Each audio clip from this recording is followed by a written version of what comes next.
Let me tell you what happened at Pentecost. Pente what? Pentecost. What's Pentecost? Is it like the Pentagon in Washington? Or like a penthouse? The top floor where all the millionaires live? No! Pentecost is a Jewish festival. It happened on the 50th day after the second day of the Passover festival.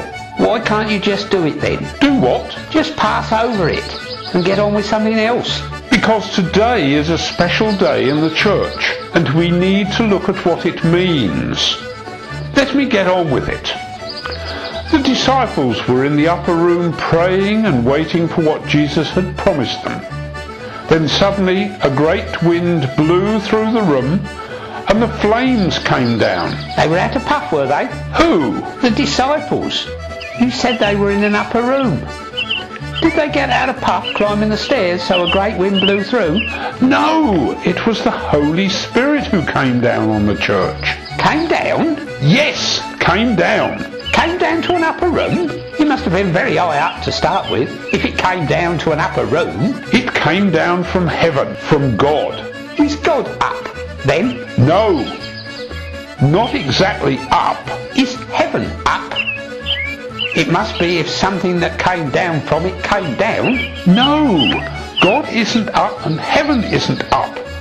But we say come down when we talk about heaven and God. Being up is symbolic. It's like a symbol. They make my head ache. Can't stand them. What? Symbols! Great big crashing things. I've seen them on drum kits and in parades and things. Not that kind of symbol. Forget it. Let's continue. You wouldn't forget it if your head was aching. Look, I'm telling you about the festival of Pentecost when the Holy Spirit came like a great wind and fire. Didn't the wind blow it out? Blow what out? The flame! When it came crashing down like a cymbal to make my head ache in the upper room. No, the Holy Spirit blew through the room like a wind and flames settled on the people as a sign, another symbol. And no, it didn't blow it out.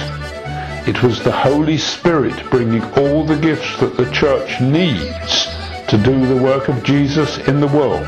The Holy Spirit brought the gifts? Yes!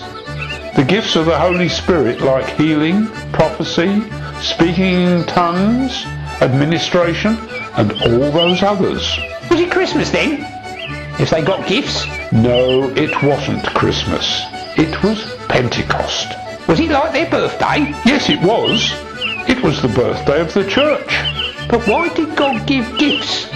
Did he expect to get gifts back? No, he gave gifts because he loved them and he loves us.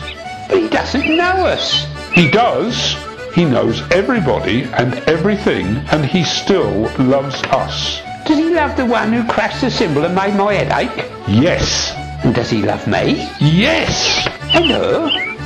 And him? Not him, surely. Yes. He loves us even when he knows all about us.